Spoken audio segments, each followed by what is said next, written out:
वन्दितु सर्वसिद्धे ध्रुवमचलमणोमङ्गलिं पते वचामि समयपावड विनमो सुरकेवली मणिनं नमः समयसाराय स्वानुभूत्या चकासते चित्स्वभावाय भावाय सर्वभावात्मने। समय साथी ग्रंथालयराज के सर्वविशुद्ध ज्ञान अधिकार से 332-344 13 गाथाओं की चर्चा चल रही है। यहाँ 3 ऑप्शंस दिए गाथार्थ जो हमने कल पढ़ा, कुछ बिंदु फिर से वापस पढ़ने पड़ेंगे क्योंकि माता बहनों का भी कुछ प्रश्न था तो सबको जानकारी हो जाए। पहला ऑप्शन क्या है? भाव कर्म हो रहे, हाँ हो रहे। कौन कर रहा है? तो बोलते द्रव्य कर्म कर रहे हैं। दूसरा ऑप्शन क्या है कि भाई पहला ऑप्शन अगर माने तो आत्मा पूरा अकर्ता सिद्ध होगा, तो वो मिटाने के लिए वो दूसरा ऑप्शन क्या खड़ा करता है अथवा में कि आत्मा आत्मा को करता है और जो भाव कर्म है वो द्रव्य कर्म करते हैं, हम नहीं करते। और तीसरा ऑप्शन क्या है? जो गायक है वो अपने गायक भाव में स्थित रहता है, तो फिर वापस वो कर्ता सिद्ध होगा। तो इसमें फिर बट भाव कर्म होते हुए तो दिख ही रहे। अमृत चंद्रदेव उसको और खोलने वाले हैं, वहाँ तो विस्तार से पता चलेगा। बट फिर उसमें भी तीसरे ऑप्शन में आत्मा तो पूर्णता से फिर करता हो गया, मतलब भाव कर्म तो फिर ऐसा लगा तो आत्मा के बाहर ही चले गए, आत्मा में हो ही नहीं रहे। तो बोलते फिर ऐसा नहीं होगा, फिर 87 नंबर की गाथा में दोष आएगा, क्योंकि वो भी आगम प्रमाण से 2 प्रकार के मिथ्यात्व है, 2 प्रकार के, तो जीव का मिथ्यात्व कहाँ चला गया फिर। इसी तरह से ये तीनों मान्यताएं विपरीत, मतलब आप कितने भी कॉम्बिनेशन खड़े करो, अगर वो वस्तु स्वरूप से विरुद्ध है तो मिथ्या है, और मिथ्यात्व है तो संसार है। अब कल माता बहनों का प्रश्न था कि कल जैसे मैंने कहा कि अनंत गुणों का स्वरूप आत्मा, और ये आत्मा की पर्याय, और ये भाव कर्म, ये विकारी पर्याय, और ये द्रव्य कर्म। तो कल चर्चा में आ रहा था कि द्रव्य कर्म भाव कर्म को करता है, दूसरा ऑप्शन चल रहा था अपना, और मेरा आत्मा आत्मा को करता है, द्रव्य आत्मा को करता है। तो इसमें उनका प्रश्न ये था कि मेरा आत्मा क्या भाव कर्म नहीं, बट भाव कर्म मेरा आत्मा नहीं हो सकता है। क्यों? अगर क्योंकि भाव कर्म तो स्वयं द्रव्य कर्म कर रहा है, भाव कर्म करता ही नहीं। भाव कर्म कर्म है और कर्ता उसका द्रव्य कर्म बता रहे हो। मैं पढ़ के भी बताऊंगा तो और क्लियर होगा आप लोग मैं क्या कहना चाह रहा हूं। कुछ कंफ्यूजन होगा तो पूछना वापस से। प्रश्न क्या था माता बहनों का कि ये इसको बीच में मत लाओ, आत्मा को करने वाला ये भाव कर्म को ही अगर पकड़े तो क्या प्रॉब्लम है।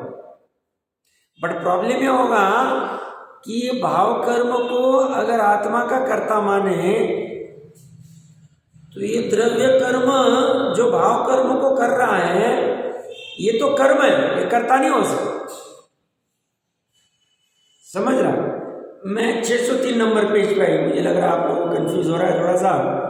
देखिए पहली लाइन पढ़िए, अथवा कर्तृत्व का पक्ष सिद्ध करना है। अभी इसको क्या लग रहा है कि अगर द्रव्य कर्म कोई भाव कर्म का करता रहे तो आत्मा पूर्णता से कर्ता हो जाएगा, तो मैं सांख्यमती हो जाऊंगा। तो अभी दूसरा ऑप्शन इसने खोला है, उस पे चर्चा चल रही है, उस पे प्रश्न था माताओं का। क्या प्रश्न था देखिए, पहले पढ़ते।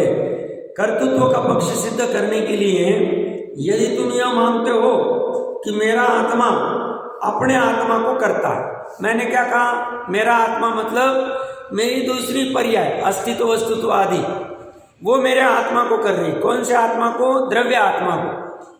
द्रव्य आत्मा को कर रही है। आप कहाँ से कह सकते हैं? अमृत चंद्र की टीका में मैं पढ़ के बताऊंगा, जहाँ स्पष्ट रूप से द्रव्य आत्मा की चर्चा आई हुई। तो मेरा आत्मा अपने, और उन्होंने ब्रैकेट में भी लिया है, द्रव्य रूप आत्मा को, द्रव्य रूप आत्मा मतलब साहिब उसको करता है। मेरा आत्मा द्रव्य रूप को करता है, तो ऐसा जानने वाला तुम्हारा ये मिथ्या स्वभाव है, क्योंकि सिद्धांत में आत्मा को, वो आगे की बात है। और वो क्या कर रहा है, भाव कर्म को अभी भी द्रव्य कर्म से हुआ मानता है। आप कहेंगे यहां कहां लिखा है, कुंद कुंद देव ने, अमृतचंद्र ने खोला हुआ है। कहां खोला हुआ है? 605 नंबर पेज पे देखिए,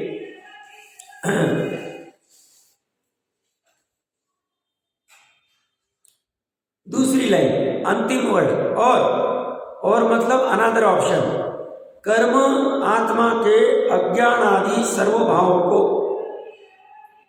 जो कि पर्याय रूप है उन्हें करता है, और आत्मा तो आत्मा को ही, एक को द्रव्य रूप को करता है, इसलिए जीव करता है। इस प्रकार श्रुति का कोप नहीं होता, ऐसा जो अभिप्राय है वह मिथ्या ही है। श्रुति का कोप नहीं होता मतलब ये क्या करना जा रहा है, ये मिथ्या दृष्टि जीव श्रवणाभास, ये क्या कर रहा है, आत्मा भी करता है और भाव कर्म का परद्रव्य करता है। तो ये क्या करना है, कर्म आत्मा के अज्ञान आदि सर्वभाव को जो कि पर्याय रूप उन्हें करता है, मतलब जितने अज्ञान आदि विकारी भाव है उसको वो कर रहा है, और द्रव्य रूप आत्मा को बाकी के भाव कर रहे हैं, ये सब मानता है। अब कोई कह सकता है साहब ये तो समझ में आता है कि द्रव्य रूप द्रव्य कर्म भाव कर्म को करता है, समझ में आता है, ये मान्यता विपरीत वाली। बट अज्ञान आदि भाव के अलावा दूसरी कौन सी पर्याय है जो आत्मा को कर रही है? तो इसमें आप एक ही करो, ये दो मत रखो और एक ही रखो, आत्मा ही आत्मा को कर रहा है। आत्मा आत्मा को कैसे करे? क्योंकि ये तो क्या है, दो में कर्तापनी की सिद्धि करने वाला जीव है। मैं कंफ्यूज नहीं कर रहा हूं, मैं क्लियर कर रहा हूं। क्लियर करो, क्योंकि ये क्लियर नहीं होगा तो गड़बड़ होगी। ऊपरी ऊपरी तो मैं ऐसे ही निकल जाऊंगा। इसका प्रॉब्लम क्या है, ये दो में कर्तापना कर रहा है, ये तो द्रव्य कर्म में और भाव कर्म में भी कर्तापना कर रहा है। और कोई माने कि साहब आपने कल 4 ऑप्शन खड़े किए थे, मेरा आत्मा आत्मा को करता है, द्रव्य कर्म भाव कर्म को करता है, तो इसमें मेरा आत्मा छोड़ दो, ये तो मान गए कि ये इसको करता है और ये इसको कर रहा है। ये हो नहीं सकता है ना, क्योंकि ये दो बने की सिद्धि कर रहा है। तो इसमें अस्तित्व आदि इसकी विपरीत मान्यता कुछ भी हो सकती। इसमें जो कोई शुद्ध परिणमन चल रहा है वो मैं कर रहा हूं, और जो विकारी परिणमन कर रहा है वो द्रव्य कर्म कर रहा है। ये इसकी मान्यता है, समझना। इसमें कुछ प्रश्न किसी को, मैंने मेरी तरफ से तो बताना था उतना बता दिया। प्रश्न किसी को खड़ा हो रहा है? हाँ, हो गया, क्लियर हो गया, ठीक है। अब हाँ, ये तो पूरा निश्चयाभासी, इसके अलावा और कुछ भी नहीं। ये निश्चयाभासी खड़ा किया है। ये निश्चयाभासी जो पूरा उखाड़ देते, पूरा अकर्ता सिद्ध करते, सिद्ध समान, कुछ भी करने की जरूरत नहीं है। निठल्ले अजगर की भांति बैठे रहते प्रमाद में, उन जीवों को आड़े आते हैं। स्वाध्याय भी ठीक से करते नहीं, बस विकल्प करने से ही मानते हैं। पूरा खड़ा किया टोडरमल जी ने, तो गजब काम किया। ये सबको पी के सरल भाषा में पूरा देख लेना तो निश्चयाभासी कितना बड़ा प्रकरण खड़ा किया है, 7वां अधिकार बड़ा खड़ा किया उन्होंने। तो ये मैंने अपनी तरफ से जो कल उनका था तो बताया। अच्छा, मैं कल बोल रहा था कि इसमें द्रव्य क्षेत्र ही लिया, काल भाव नहीं लिया, ऐसा नहीं। अब मैं उसको घटित करके दिखाता हूँ। देखिए उन्होंने क्या कहा, नित्य की बात की थी। तो जो त्रिकाली द्रव्य है ये क्या कह रहा है, मेरा आत्मा आत्मा को करता है। वर्ड क्या पड़ेगा, मेरा आत्मा आत्मा को करता है। तो मेरा आत्मा आत्मा को करता है, तो ये तर्क क्या दे रहे कि भाई मेरा आत्मा आत्मा को कर ही नहीं सकता, द्रव्य रूप आत्मा को क्यों नहीं कर सकता है? क्योंकि द्रव्य रूप आत्मा नित्य है। नित्य जो है वो द्रव्य से नित्य है, क्षेत्र से नित्य है, काल से नित्य है, भाव से नित्य।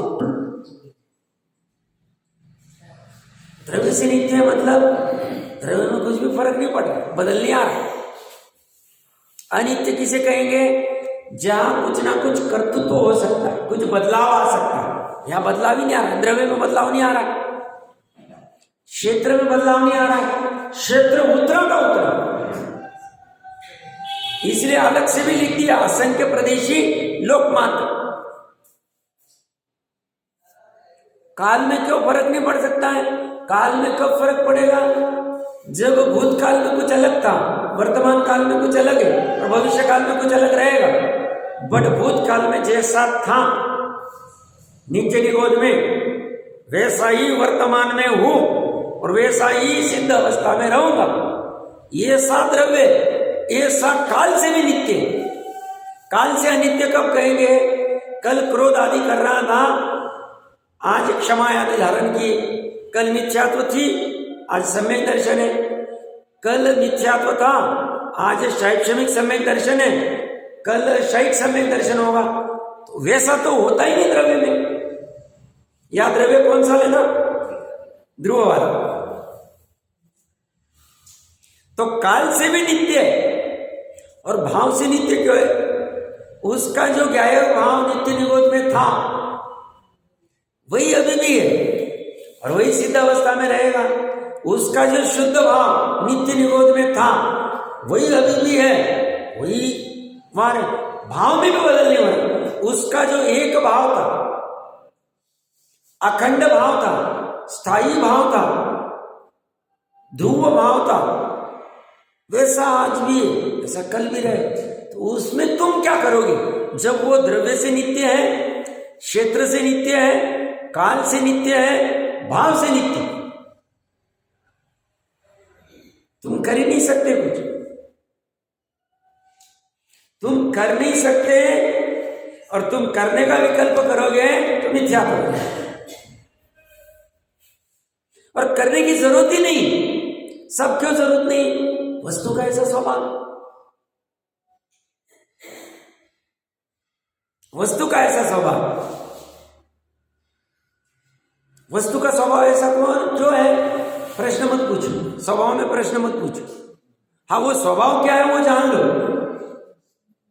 नित्य स्वभाव को जान लो, क्योंकि नित्य अनित्य दोनों धर्म युगल साथ में रहते। अनित्य ये पर्याय का स्वभाव, बट यहां ये क्या कह रहा है? मेरी जो अनित्य पर्याय हो रही है उसको तो द्रव्य कर्म कर रहा है और मैं जो नित्य आत्मा है उसको मैं कर रहा हूं। बोलते तू करेगा क्या? ये तर्क दे रहे हो, तुझे करने जैसा है क्या? वहां नित्य में क्या करेगा? बना है, तुम क्या करो?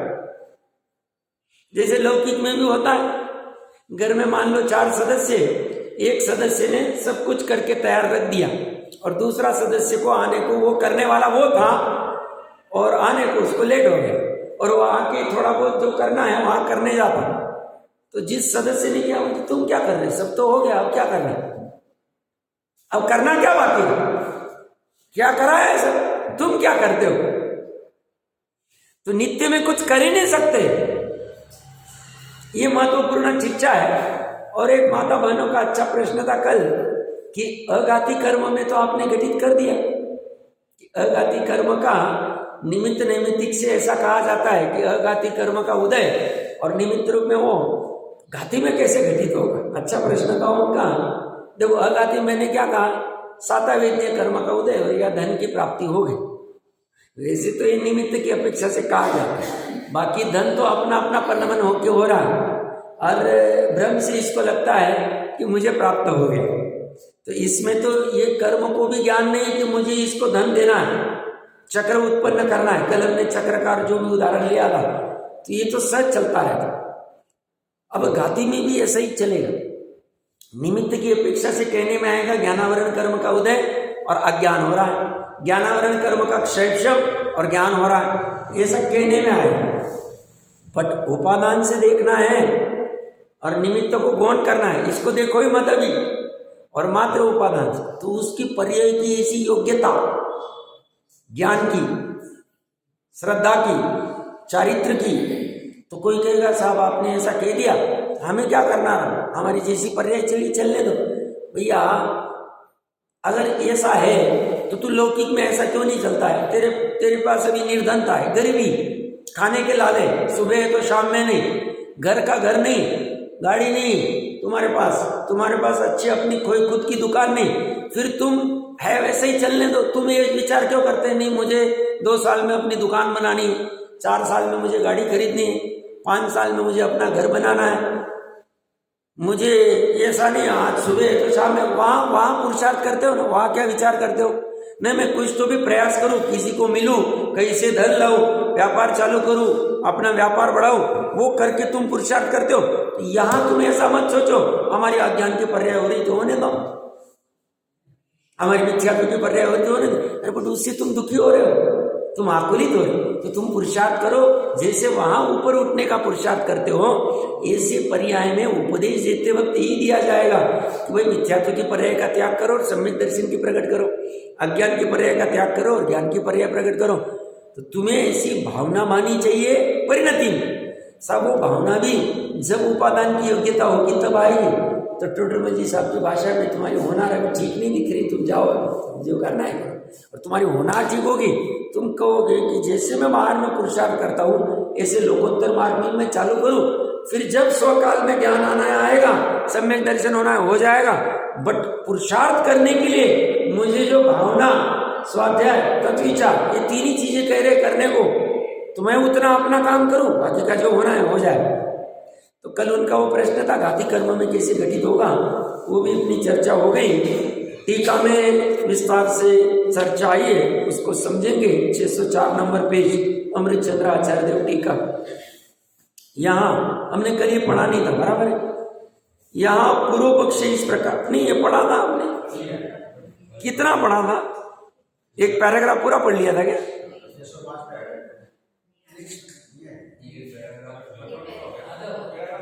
अच्छा ठीक है, मतलब ये साता वेदनी आदि यहाँ तक आया था, 4-5 लाइन मेरे ख्याल से पढ़ी थी हमने। देखिए क्या कह रहे हैं, क्योंकि निद्रा नामक, 4थी लाइन, क्योंकि निद्रा नामक कर्म के क्षेपशम के बिना उसकी अनुपत्ति शब्द को हमने थोड़ा समझा था, कर्म ही सुखी करता है, क्योंकि सातावेद्य नामक कर्म के उदय के बिना उसकी अनुपत्ति, कर्म ही दुखी करता है, क्योंकि असातावेद्य नामक कर्म के उदय के बिना उसकी अनुपत्ति, कर्म ही मिथ्या दृष्टि करता है, क्योंकि मिथ्या तो कर्म के उदय के बिना उसकी अनुपत्ति, कर्म ही असंयमी करता है, क्योंकि चारित्र मोह नामक कर्म के उदय के बिना उसकी अनुपत्ति, कर्म ही ऊर्ध्वलोक में, अधोलोक में, तिर्यक लोक में भ्रमण कराता है, क्योंकि अणुपूर्वी नामक कर्म के उदय के बिना उसकी अनुपत्ति। अनुपत्ति को हमने कल समझा था। दूसरा भी जो कुछ जितना शुभ अशुभ है वह सब कर्म ही करता, जो भी मेरे साथ शुभ या अशुभ हो रहा है वो सब कर्म करा रहा है, क्योंकि प्रशस्त अप्रशस्त राग नामक कर्म के उदय के बिना उसकी अनुपत्ति। प्रशस्त मतलब शुभ, राग नामक कर्म, राग नामक कर्म का उदय मतलब द्रव्य कर्म, राग नाम के द्रव्य कर्म भी होता है, प्रशस्त राग नाम का, अप्रशस्त राग नाम का द्रव्य कर्म भी, और इनका उदय होता है। वो गाथा अच्छी याद रखना, 87 2 प्रकार के मिथ्या, तो 2 प्रकार के राग, 2 प्रकार के क्रोध, 2 प्रकार के अज्ञान। तो यहां ये कह रहे हैं उस कर्म के उदय के बिना उसकी अनुपत्ति, उसकी मतलब भाव की, जीव की, जीव का जो सोने रूप, उठने रूप, ज्ञान रूप, अज्ञान रूप, मिथ्यात्व रूप, असंयम रूप, साता रूप, सुख रूप, दुख रूप, जो कुछ भी भाव हो रहा है उसकी उत्पत्ति द्रव्य कर्म के उदय के बिना होगी नहीं, हो सकती नहीं, ऐसा ये सांख्यमती श्रवणाभास मान रहा। यहां तक ठीक है। इस प्रकार सब कुछ स्वतंत्रता कर्म ही करता है, कर्म ही देता है, कर्म ही हर लेता है।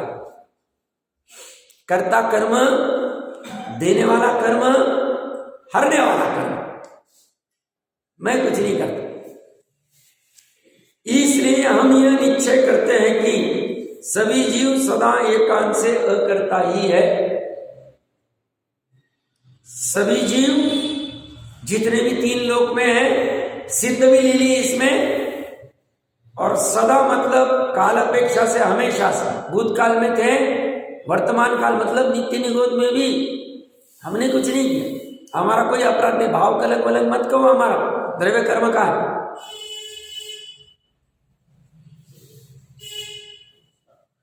मतलब जो नित्य निरोध से निकले नहीं वो क्यों नहीं निकल पा रहे?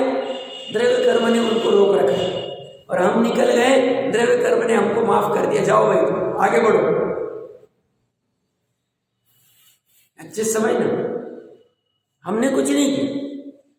और उधर बनारसी दास जी क्या कह रहे परमार्थोष्णिका में?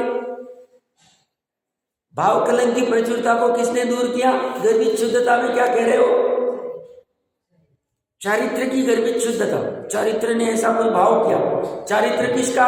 जीव का। द्रव्य कर्म वाला चारित्र नहीं ले रहे। सही किसको माने?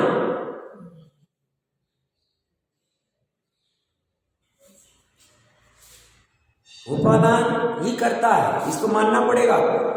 नहीं मानोगे तो दुखी होगे, पराधीन हो जाओगे।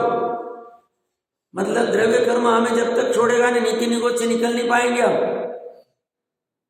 930 पुत्र जो थे भरत के, सब उनके कर्मों ने उनको माफ कर दिया, कर्मों ने क्षय कर दिया, इसलिए वो केवल ज्ञानी हो गए, नहीं तो होते तो नहीं थे। और हमारे कर्मों ने हमें माफ नहीं किया, इसलिए हम संसार अवस्था में पड़े। पंचम काल में कर्म लेके आए हमको, उंडा अवसर पड़े में कर्म लेके आए। फिर ऐसी भावना क्यों करते हो कि हमें अभी यहाँ से स्वर्ग जाना है, स्वामी जी के साथ जाना है, नंदीश्वर जाना है, यहाँ जाना है, तो कर्म लेके जाएंगे, तब तक रुको। फिर तुम क्यों विकल्प करते हो?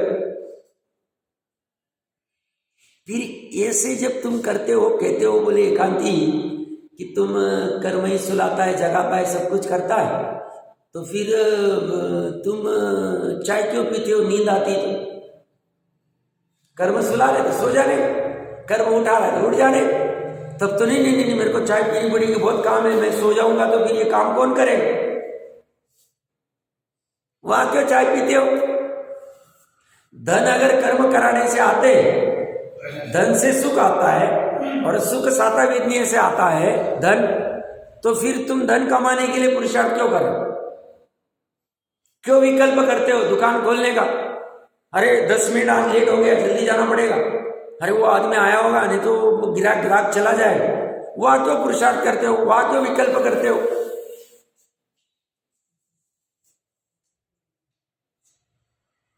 इसने कुछ बोलते ही अपने माइंड से कल्पना कर दी। देखो परिणति की भी इतनी विचित्रता है। जैन धर्म में आके जैन शास्त्र पढ़ के उल्टा ले लेता है, और कोई ज्ञानी जीव 363 मत के शास्त्र पढ़ के भी उसमें स्यादवाद लगा के यथार्थ स्वरूप निरूपित कर लेना। फर्क कहां पड़ा? शास्त्र में कुछ नहीं, परिणाम कैसे करते हो, कैसे समझते हो, कैसे जानते हो? सम्यक शास्त्र पढ़ के भी बनारसी दास विपरीत रूप से ले रहे, और टोडरमल जी साहब उनके 200 साल बाद आए, वो 363 मत के पढ़ के भी उनका खंडन कर रहे, पांचवा अधिकार। वो मिथ्या दृष्टि नहीं हो रहे मिथ्या ग्रंथ पढ़ के, और ये सम्यक ग्रंथ पढ़ के मिथ्या दृष्टि हो रहे।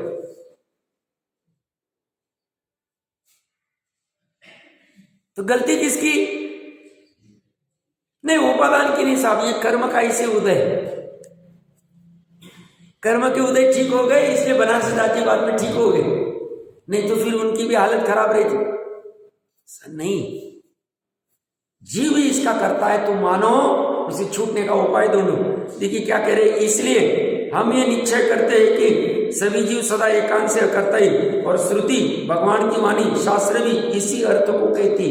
उसने क्या किया? 4 अर्थ में से एक अर्थ पकड़ लिया, क्योंकि वह श्रुति पुरुष वेद नामक कर्म श्री की अभिलाषा करता है, और श्री वेद नामक कर्म पुरुष की अभिलाषा करता है। इसकी विस्तार से चर्चा हो गई अपनी। इस वाक्य से कर्म को ही कर्म की अभिलाषा के कर्तृत्व के समर्थन द्वारा जीव को अब्रह्मचर्य के कर्तृत्व का निषेध करती। जीव ब्रह्मचारी है और कर्म ही कर्म की अभिलाषा के कर्तृत्व तथा जो पर को हंता है, और जो पर के द्वारा हना जाता है वो परघात नाम कर्म है। इस वाक्य से कर्म को ही कर्म के घात का कर्तृत्व होने के समर्थन द्वारा जीव के घात के कर्तृत्व का निषेध करती है। द्रव्य कर्म ने ही नो कर्म का घात किया, जीव ने कुछ नहीं किया। और इस प्रकार अब्रह्मचर्य के तथा घात के कर्तृत्व के निषेध द्वारा जीव का सर्वदायी अकर्तृत्व बतलाती, जीव कुछ करता ही नहीं। तो जेल में किसको डाला जा रहा है? लोक व्यवहार में। लोक व्यवहार में कहो उनको कि सब जीव तो कुछ करता ही नहीं। देखो जैन धर्म क्या कह रहे हैं, कर्म ही कराते, तो कर्मों को आप जेल में लेके जाओ, कर्मों को फांसी पे चढ़ाओ। सब कर्म का ऐसा उदय आया कि उस व्यक्ति ने मां बहन की शील लूट ली, हमने कुछ नहीं किया। ऐसा करेंगे तो कितना प्रॉब्लम हो जाए। वो अभी थोड़े दिन पहले आया था ना, 2004 में उसने गुनाह किया था, कोई बच्ची की शील लूटा था, फिर 2014 में किया, फिर लूट लिया, फिर बाहर निकला, फिर कर लिया। बोलिए कैसी का छूट रहा है? बोले उसकी गलती नहीं, तो ये तो करता ही जाएगा। फिर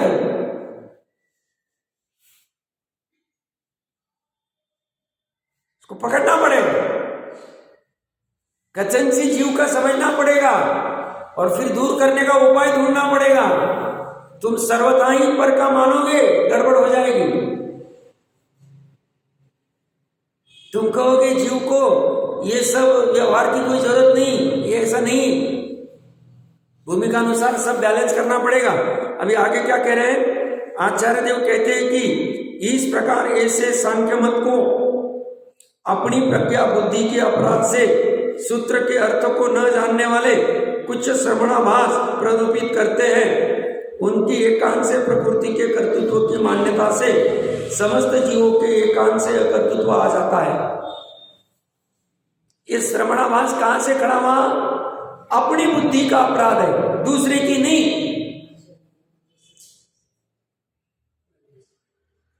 वहां उन्होंने ये नहीं लिखा कि शास्त्र के अपराध से उसने ऐसा जान लिया, गुरु के उपदेश में ऐसा अपराध हुआ कि उसने ऐसा जान लिया, ऐसा नहीं।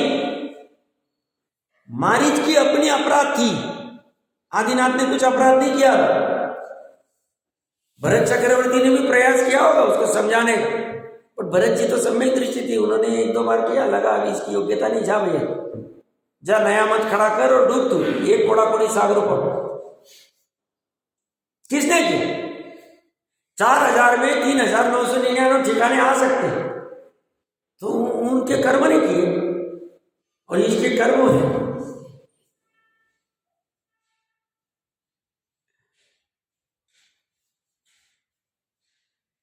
पोता रह के भी गड़बड़ हो रही, उपादान में गड़बड़। दादा समझा नहीं पा रहे, तीर्थंकर समझना अच्छे से। इसमें निर्णय करना, हम जो भी कुछ यथार्थ जान रहे हैं अपने ज्ञान से जान रहे हैं, यथार्थ भी अपने ज्ञान की परिणति, यथार्थ भी अपने ज्ञान की परिणति, कोई दूसरा समझा नहीं सकता। शास्त्र भी नहीं, निमित्त रूप में हम रखेंगे अभी भी, जब तक ऊपर की भूमिका नहीं आती है तब तक निमित्त को उसकी योग्यता के अनुसार भाव रहेंगे। पर श्रद्धा तो आज भी ऐसे ही मानेगी, इससे ज्ञान नहीं होता, विद्वान से ज्ञान नहीं होता, गुरु से ज्ञान नहीं होता, तीर्थंकर से ज्ञान नहीं होता है। आज तक एक भी समूह चरण में जितने भी ऐसे कितने समूह चरण लगे होंगे, अनादिकाल से अनंत लगे होंगे, एक भी समूह चरण में तीर्थंकर के उपदेश से किसी को ज्ञान हुआ ऐसा हुआ ही नहीं। तो सब तो इसी कहते, चातक की बातें देखते रहते, देखने दो। भगवान की श्रद्धा जब सम्यक होगी तो वो तो जानेंगे इनके लिए नहीं हो रहा। निश्चय का कथन करो। उपचार में तो समूह शरण में जाया जाएगा, समूह शरण में वो गंधर आदि खड़े के खड़े रहते, वो बैठते नहीं। 9 घंटे 36 मिनट। अभी 84 लाख पुरुष की आयु थी आदिनाथ भगवान की, उसमें से 1 लाख पुरुष में 1000 वर्ष तक समोशन रहा होगा। गंधर्व मान लो जैसे ही केवल ज्ञान हुआ, पहले गंधर्व आगे हो गए। कौन थे? ऋषभ। तो वो मेरे को थोड़ा कच्चा हुआ इसमें, नामों वगैरह में कभी गलती हो सकती मेरी। तो वो पहले गंधर्व का मान लो 1,00,000 पूर्व तक रुके होंगे वहां, 1 मिनट के लिए भी अहम और चरण से बाहर जाते हैं। भूख लगती नहीं, प्यास लगती नहीं, 4 ज्ञान के धारी 66 रिद्धियां होती हूं, कुछ भी कर। और इसी खड़े खड़े वो ऐसे कुछ नहीं, चलो अभी बहुत थक गया, पीठ दुख रही, थोड़ा सो जाते हैं, कुछ करते हैं, थोड़ा वहां कुर्सी उर्ची बैठ जाते, कुछ करते, कुछ भी नहीं, कुछ भी नहीं, आवश्यकता ही नहीं पड़ती। कितना काल? 1,00,000 पूर्व कितना बड़ा काल है? 70,56,000 को 1,00,000 से मल्टीप्लाई करो, इतने साल। या तो एक दिन निकलना मुश्किल हो जाता, या तो कंप्यूटर पे काम करते हैं सब, ये भी चला गया, ये भी चला गया, अभी रेस्ट करनी पड़ी। ऑर्थोपेडिक को तो परेशान करके रखे सब, अभी डॉक्टर के घर भरने। कितना काल? कुछ भी नहीं, चातक की बात ही सुनते। और फिर भी श्रद्धा में उनकी ये नहीं कि इनसे ज्ञान हो रहा, ये नहीं करूंगा तो मेरा कुछ कल्याण नहीं होगा, ऐसी मान्यता में नहीं। वो तो कह रहा है मेरा कल्याण तो मेरे से रहेंगे, बाहर में सब ऐसा दिखेगा, बट अंदर श्रद्धा के पर्याय में, ज्ञान के पर्याय में और चारित्र की संजुलन कषाय में क्या होगा वो तो केवल ही जाना। संजुलन कषाय में राग होगा किसके प्रति? तीर्थंकर आदि के प्रति। बट कब? 6वें गुण स्थान में, तीव्र संजुलन के उदय में, मंद संजुलन के उदय में वो भी राग नहीं रहेगा, शुद्ध उपयोग रहेगा। अबुद्धिपूर्वक मंद, मंदतर, मंदतम, सूक्ष्म उतना है, छूट जाए।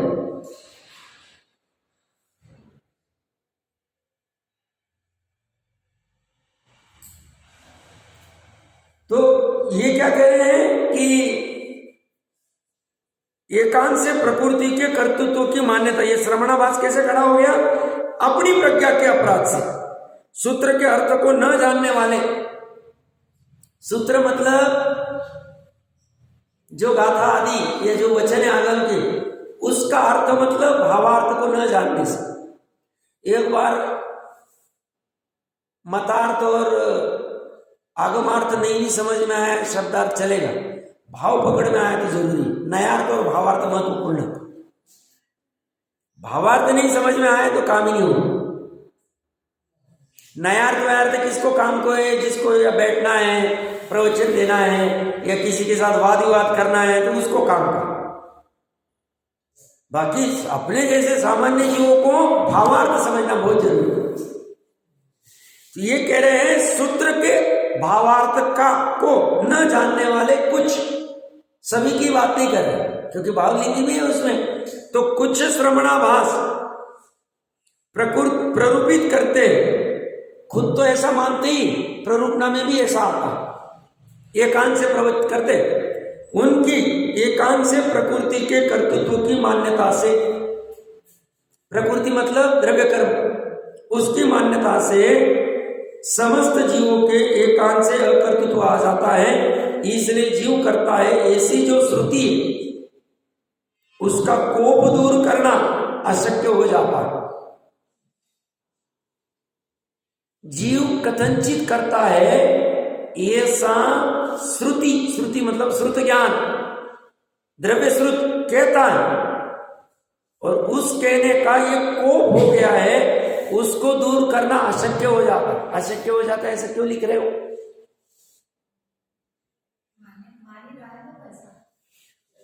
मतलब वो ऐसा कहना चाह रहे हैं, ये जीव है, ये ऐसा मान रहा है क्या, ये जो है कि कर्म सुलाते कराते, उसकी इस मान्यता को वो द्रव्य श्रुत भी, गुरु भी, कोई भी दूर नहीं करा सकता। जो हमने मारिश का उदाहरण दिया, अशक्य, वो तो उसकी बुद्धि ठिकाने आएगी एक कोड़ा कोड़ी के बाद में, तब समझ में आएगा। स्वयं के ज्ञान से आए।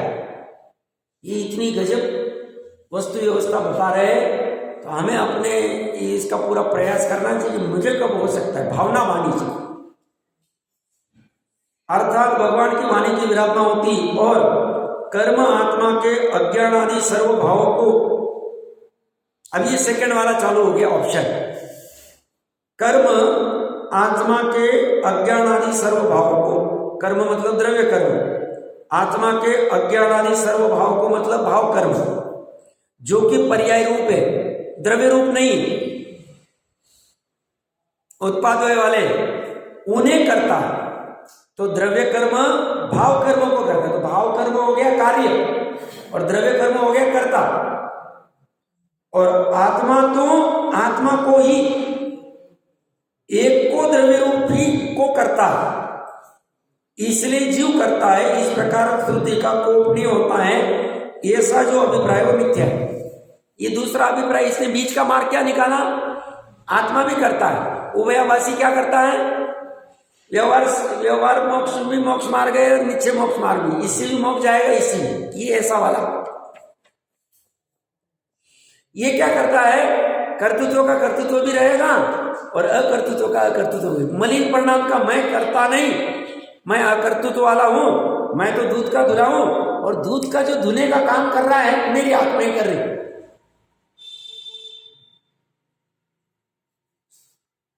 ये उभयवासी टोडरमल साहब की खास देन है, मतलब जिनवानी में तो आया है बट विस्तार नहीं, टोडरमल साहब ने गजब निकाला उसको, दोनों जगह डगरी लगाने जाता, ये वो वाला खड़ा। ये द्रव्य कर्म भाव कर्म को कर रहे हैं और मेरे द्रव्य आत्मा को मैं ही कर रहा हूं,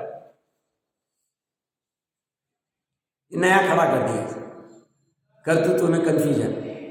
तो ये कह रहे हैं इस प्रकार श्रुति का कोप नहीं होता है, मैं ऐसा मानूंगा तो ऐसा जो अभिप्राय वो मिथ्याई झूठाई, इसी को समझाते। अभी इसको समझाते सेकंड वाले ऑप्शन को, जीव तो द्रव्य रूप से नित्य है, असंख्यात प्रदेशी है और लोक परिमाण है, उसमें प्रथम नित्य का कार्यत्व नहीं बन सकता है।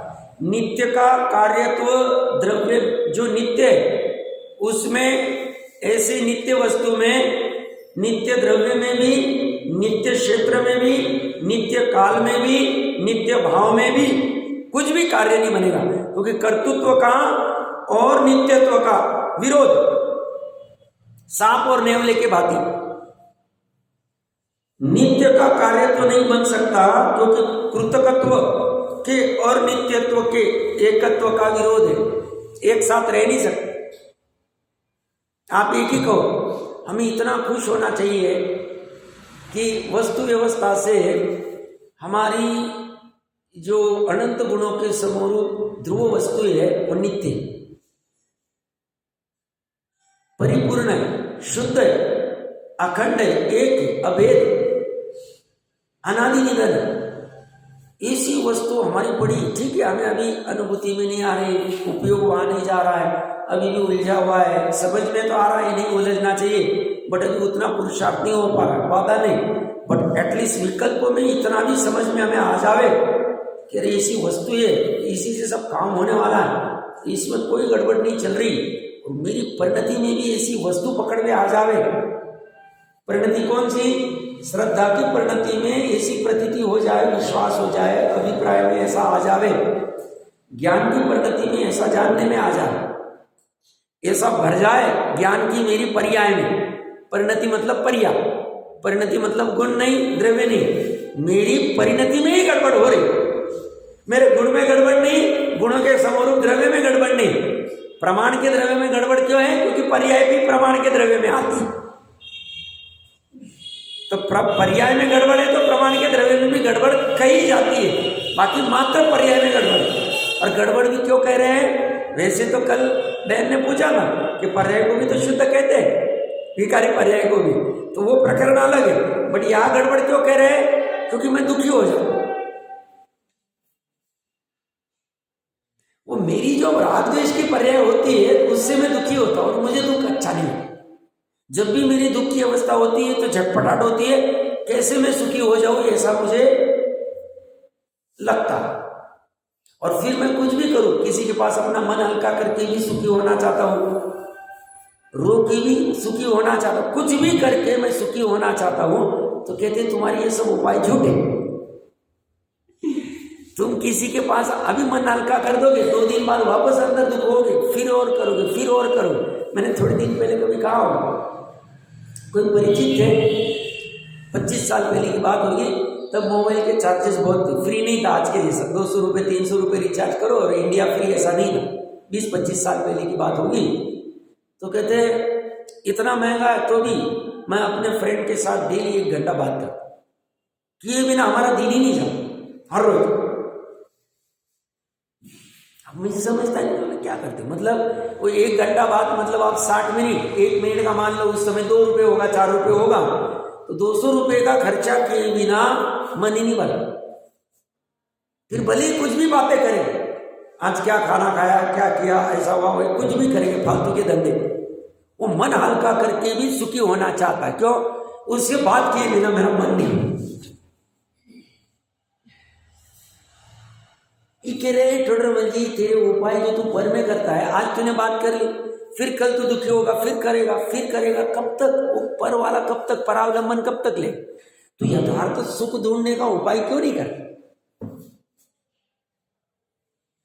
यथार्थ सुख तेरे में, तेरे से आने वाला, उसमें जाने में तू डरता, और बाहर के ऐसी सब धंधे करने को तैयार है। बाहर में कोई कुछ भी करो तो भागेगा करने में। इतना सिंपल काम है, करता नहीं, सब कैसे उसको मोड़ेंगे, उधर लेके जाएंगे तो ये सब छूट जाएगा। अरे ये छूटा हुआ ही, ये छूटा हुआ ही भ्रम से तूने पकड़ के रखा है। वो नलिनी के ऊपर बैठा है तोता, नलिनी पता होगा सबको, पेड़ के ऊपर कर दिया, नलिनी के ऊपर जाके बैठ गए, उल्टी हो जाती। अब वो क्या हो गया, उसका वो तोते का सिर नीचे और ऊपर, उसको लगता है मुझे पकड़ लिया किसी ने, पकड़ा है किसी ने।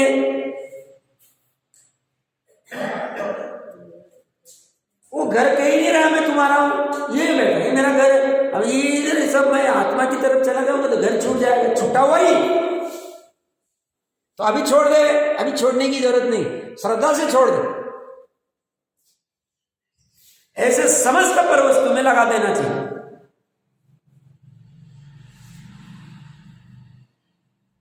तोते की बातें हमारी हालत हुई, बांधा किसी ने नहीं, हम ही स्वयं बंध गए, हमारे भाव बंध से, दूसरा कोई नहीं कर। वो बस थोड़े से अपने पंखे हिलाए तो उड़ा हुआ ही, वहां क्या प्रॉब्लम?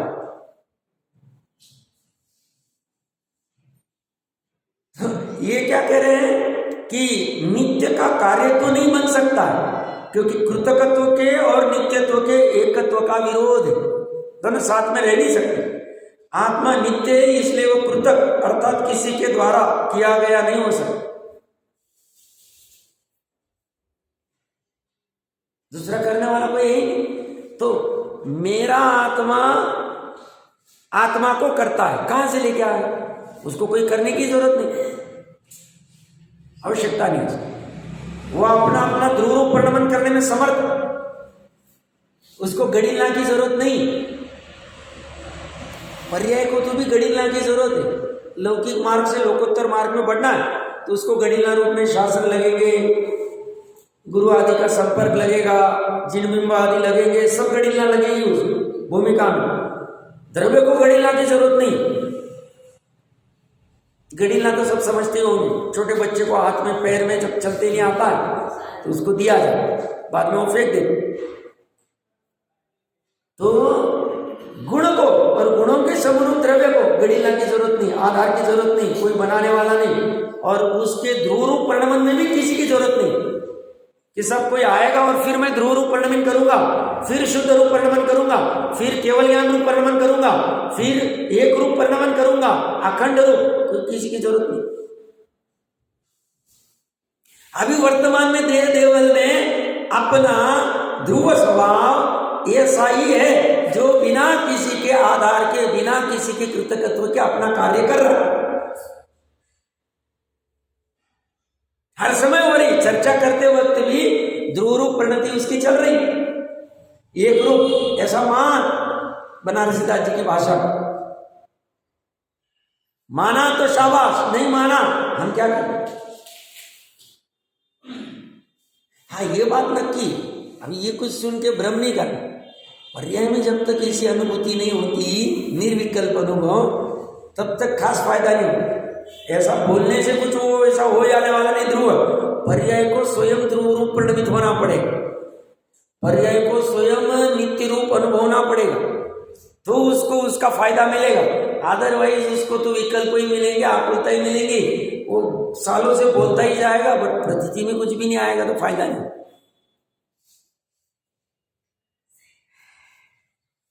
किसी कोई शंका, कठिन कुछ? देखिए आगे क्या कह रहे हैं, तो आत्मा नित्य इसलिए वो पृथक अर्थात किसी के द्वारा किया गया नहीं हो सकता, और अवस्थित असंख्यात प्रदेश वाले एक आत्मा को उद्गत स्कंद की भांति प्रदेशों के प्रक्षेपण आकर्षण द्वारा भी कार्य तो नहीं बन सकता, क्योंकि प्रदेशों का प्रक्षेपण तथा आकर्षण हो तो उसके एकत्व का व्याघात हो सक जाएगा। स्कंद अनेक परमाणु का बना हुआ है, इसलिए उसमें से परमाणु निकल जाते हैं तथा उसमें आते भी है, परंतु आत्मा निश्चित असंख्यात प्रदेश वाला एक ही द्रव्य, इसलिए वह अनेक प्रदेशों को निकाल नहीं सकता है तथा अधिक प्रदेशों को ले नहीं सकता। ये समझ में आए होगा, फिर से बता देता हूँ। पुद्गल का क्या होता है? पुद्गल में दूसरे परमाणु भी आके जुड़ सकते हैं, उसको कहते हैं आकर्षण। और प्रक्षेपण, क्षेपण करना मतलब छोड़ना, डालना, अपन कहते हैं ना, क्षेपण करना। तो यहाँ पे वो पुद्गल का जैसे, तो एक्चुअली ये तो पुद्गल की तो पर्याय है, बट हम इसको पुद्गल कह देते उपचार से, क्योंकि परमाणु ही सही में द्रव्य, पर परमाणु दिखता नहीं। अब ये दिख रहा है तो इसको हम द्रव्य पर्याय को ही हम पुद्गल कह देते। तो ये उसका तरकीब से क्या समझा रहे हैं, द्रव्य में जैसे मेरुगिरी का उदाहरण दिया टोटलमल साहब ने, बहुत से आते और चले जाते हैं, तो ये स्कंद तो ये पुद्गल में हो सकता है, आत्मा में नहीं हो सकता। आत्मा के एक प्रदेश भी कम नहीं हो सकता है, क्योंकि वो अवस्थित, कम ज्यादा कुछ नहीं, द्रव्य में कुछ नहीं हो सकता प्रदेशों में। तो ये कह रहे हैं, तो इसमें एकत्व का व्याघात हो जाए। क्यों? आत्मा में मान लो 100 प्रदेश, वैसे तो 3 लोग प्रमाण असंख्य प्रदेश है, बट कल्पना के लिए 100 मानते हैं। 100 में से 2 प्रदेश कम हो गए तो एकत्व कहाँ रहा? छूट गए, अलग अलग हो गए। और 100 में 2 आ गए तो एकत्व कहाँ रहा? एक जैसा नित्यत्व भी नहीं रहा, गड़बड़ हो जाए।